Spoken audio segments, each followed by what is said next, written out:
Cerchi o vuoi proporre un'abitazione, un co-housing o un co-living in un piccolo comune? Questo video è per te.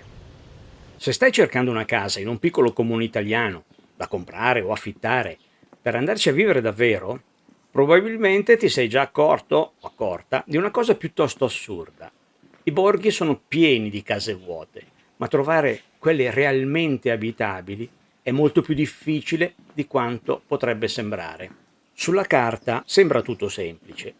Molti comuni si stanno spopolando, migliaia di abitazioni restano inutilizzate e sempre più persone cercano proprio una casa lontano dalle grandi città. Eppure, quando inizi a cercare sul serio, scopri che tra affitti introvabili, ruderi spacciati per affari, seconde case inadatte a viverci tutto l'anno e proposte raccontate molto meglio di come sono realmente, il problema non è trovare una casa. Il vero problema è capire quale casa puoi scegliere senza trasformare un sogno in un errore molto costoso. Perché una parte di quelle case rimane chiusa e un'altra parte viene proposta esclusivamente per affitti brevi.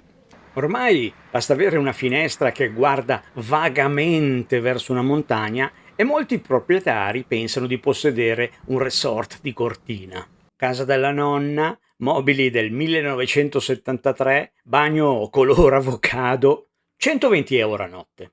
Peccato che dall'altra parte ci siano persone che quella casa la prenderebbero in affitto volentieri per anni. E qui bisogna anche essere chiari con i proprietari. Molti hanno paura di affittare perché temono di trovarsi davanti persone che smettono di pagare e rimangono nell'immobile. Ed è una preoccupazione assolutamente comprensibile. Il problema è che molto spesso non vengono nemmeno considerate possibili soluzioni. Assicurazioni sui canoni, garanzie, sistemi di selezione degli inquilini o progetti coordinati direttamente dai comuni per rimettere sul mercato abitazioni oggi inutilizzate. E questo è soltanto il primo problema, perché chi cerca un modo diverso di vivere oggi viene bombardato da offerte di ogni genere. Case nei borghi, case a 1 euro, rustici da recuperare, ecovillaggi, comunità, co-living, co-housing. Termini che vengono utilizzati allegramente come se volessero dire tutti la stessa cosa.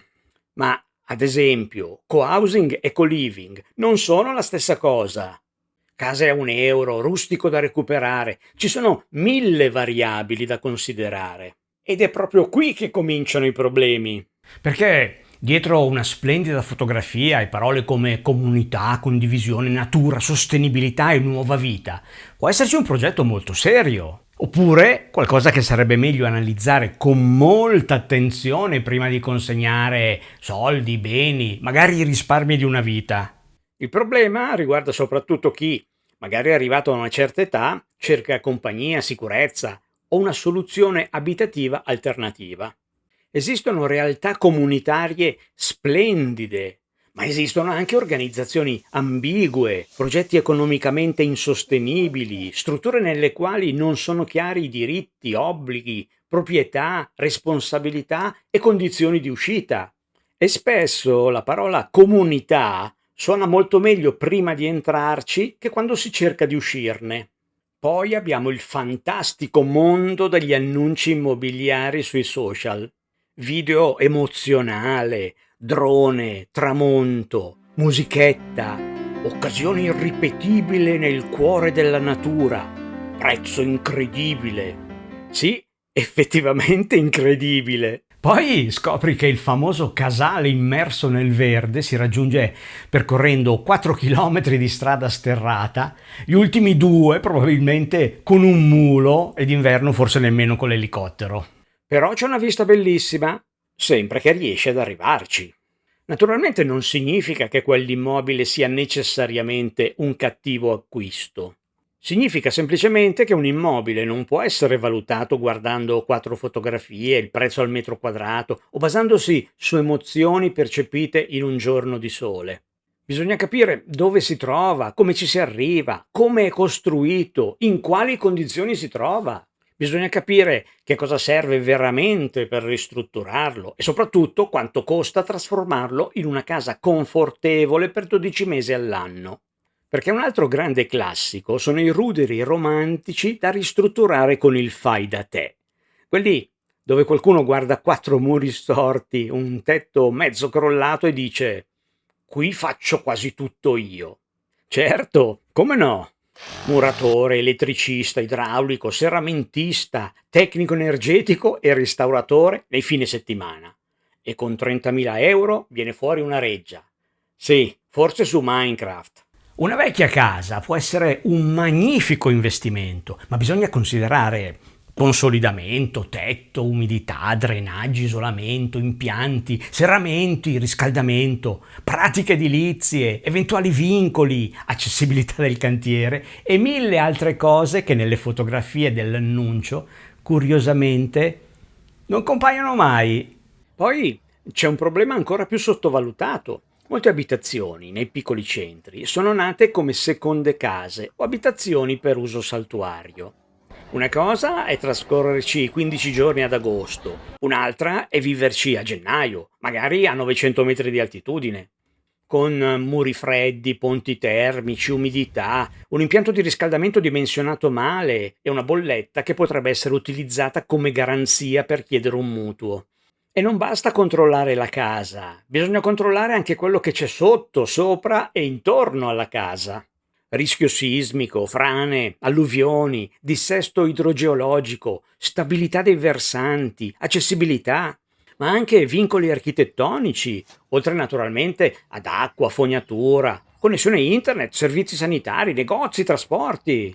Perché puoi comprare la casa più bella del mondo, ma se per comprare una scatola di aspirine devi organizzare una spedizione himalayana, forse vale la pena saperlo prima. Ed è esattamente qui che vogliamo entrare noi con Dove vivere in Italia. Vogliamo creare un servizio dedicato alle proposte immobiliari e alle diverse soluzioni residenziali nei piccoli comuni italiani. Case in vendita, case in affitto, progetti di recupero, comunità, co-living, co-housing, ma con una differenza fondamentale. Non vogliamo semplicemente pubblicare annunci. Vogliamo verificare le proposte, presentarle per quello che sono veramente, aspetti positivi e problemi compresi. Con tecnici indipendenti vogliamo verificare, a seconda del tipo di proposta, condizioni dell'immobile, criticità strutturali e manutentive, interventi necessari, caratteristiche del terreno e del territorio, rischi geologici, idrogeologici, sismici, accessibilità e tutti quegli elementi che possono trasformare quello che sembrava un affare in un pozzo senza fondo. E vogliamo fare un'altra cosa che normalmente negli annunci immobiliari manca completamente. Inserire quella casa dentro il territorio nel quale si trova, perché noi analizziamo i comuni, servizi, sanità, trasporti, connettività, mercato immobiliare, rischi territoriali, opportunità, problemi. Quindi non vogliamo dirti semplicemente guarda che bella casa. Vogliamo poterti dire questa è la casa, questo è il paese, questi sono i vantaggi, questi sono i problemi, questi sono gli interventi che probabilmente dovrai affrontare. Adesso puoi decidere.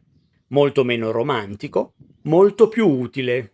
L'obiettivo è arrivare progressivamente a costruire una sorta di bollino di verifica indipendente delle proposte abitative nei piccoli comuni.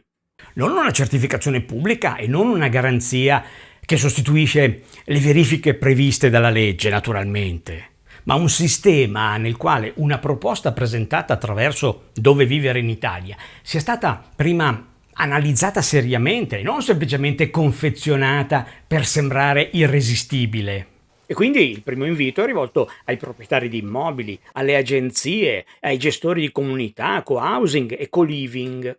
Se avete una proposta seria e volete farla conoscere attraverso i nostri canali, potete sottoporla alla nostra valutazione. Ma deve essere chiara una cosa: prima viene la verifica, poi viene la promozione, non il contrario. E c'è anche un secondo servizio, rivolto a chi cerca un posto dove abitare. Se hai trovato una casa che ti interessa e stai pensando di acquistarla, possiamo organizzare una verifica indipendente attraverso tecnici competenti prima che tu prenda una decisione importante.